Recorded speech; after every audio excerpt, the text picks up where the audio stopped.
tentativa do Marx, como Marx via e pensava que é possível produzir uma ciência mesmo através dos métodos de análise das ciências humanas.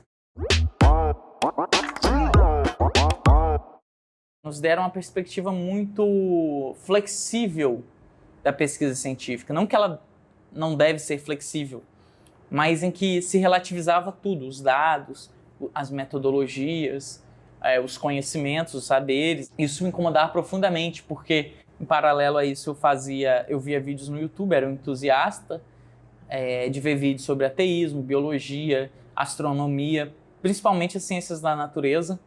E dentre esses canais que eu acompanhava, um deles era o do canal do Pirula, e ele falou do livro Mundo Assombrado pelos Demônios.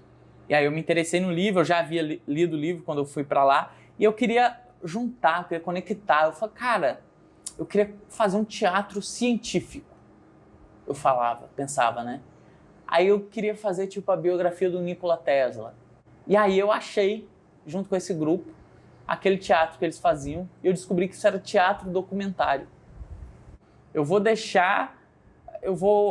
me permitir experimentar as coisas e a linguagem grudando em mim meio que sem querer, sabe? Tipo, acreditar nas coisas, né? Você acredita ou desacredita, não é uma questão de vontade. Você acredita ou desacredita, né? É uma desconfiança, é algo que surge. E aí isso grudou em mim. E aí eu comecei a construir uma perspectiva desse teatro documentário que era muito próximo dessa ideia que eu tinha do teatro científico, que é chamado de teatro de tese também. E aí eu percebi que isso era importante, que um projeto cultural produzisse um impacto profundo na minha existência, porque eu ia passar muito tempo com aquilo. Então, assim, eu fiquei maravilhado, eu li coisas, eu pesquisei coisas, eu fiquei numa inquietação durante todo o processo, eu pude dizer coisas que eu pensava, tudo isso através desse tipo de teatro. O que é isso? E eu meio que me senti assim, caraca, eu consegui unir meu trabalho com outras formas de conhecimento. Então, tipo, agora eu posso dedicar tempo a entender a biologia, a entender as discussões econômicas, porque isso passa a ter função dentro do meu trabalho. Eu sempre falei isso, da arte ser um tipo de saber que todo saber serve a ele. Isso tem a ver com o que o Mesaros fala. Mesaros é um teórico marxista, que ele diz que a arte não tem um conteúdo em si, ela é linguagem. Então, tipo, eu até posso usar a arte para falar da arte, né? E isso é metalinguagem. Mas isso não dá para isso ser o conteúdo de tudo, de toda a arte. Então, o conteúdo da arte é a realidade, porque a arte é um artifício, uma artificialidade para falar do real. Toda essa perspectiva acabou tomando conta de uma linha de trabalho que a gente quer seguir e quer incorporar. Em paralelo a isso, a gente começou a pesquisar antropofagia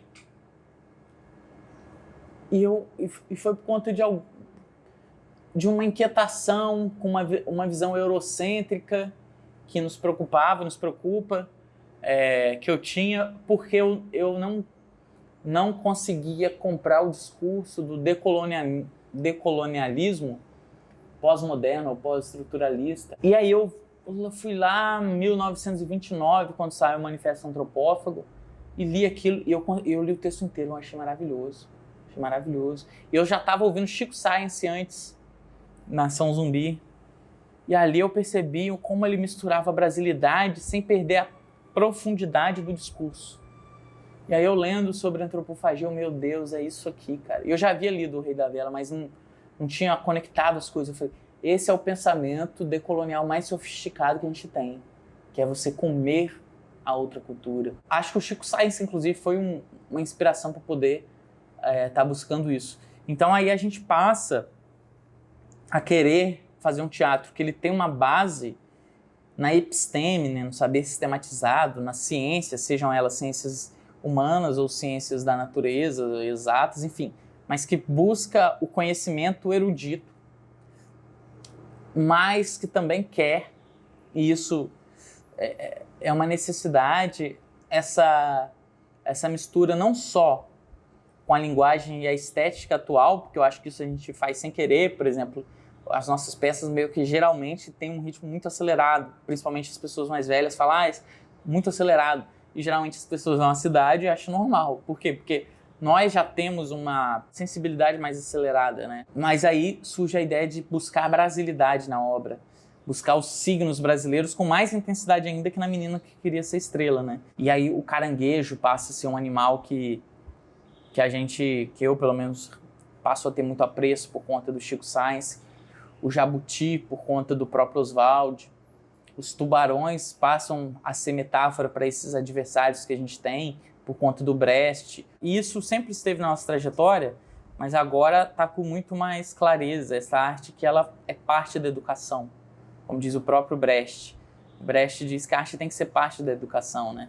Ela parte da pedagogia, ela não é um elemento somente de entretenimento, ela é um elemento também que você vai sair de alguma forma modificado daquilo. Isso não quer dizer que eles vão te falar que 2 mais 2 é igual a 4, necessariamente. Mas você vai ver alguma coisa que vai te fazer refletir sobre algo que você não costumava refletir, né? E a arte tem esse poder, né? Produz uma empatia que eu acho que um discurso científico não produziria, né? Que aí você olha aquilo e você se sente sensibilizado. Isso também é aprendizado, né? Isso também é aprendizado. Você passa não a ter a perspectiva daquele outro sujeito, porque isso é impossível, mas você passa a compreender que existe uma perspectiva ali que é diferente da sua e que existem motivos muito legítimos para que ela seja diferente. E você passa, inclusive, a apoiar aquela perspectiva, né? Então, eu acho que a arte, ela cumpre essa função de um saber científico também, mas, sobretudo, sensível. Me parece uma coisa que nos falta, uma coisa que está cada vez mais em falta, justamente por conta desse espetáculo que virou tudo, né? E é isso, assim. E aí a gente também quer levar isso para os trabalhos para criança, né? Levar coisas críticas, né? Porque, vou incentivar a leitura, mas que tipo de leitura? E aí tem um livro maravilhoso, Tupi, que você fala, por exemplo, que eu acho que é uma leitura muito relevante, que a gente percebe como a linguagem dos povos originários ainda está presente na nossa e como isso diferencia o português falado aqui do português de Portugal. Como o nosso português é uma outra coisa com outros ingredientes.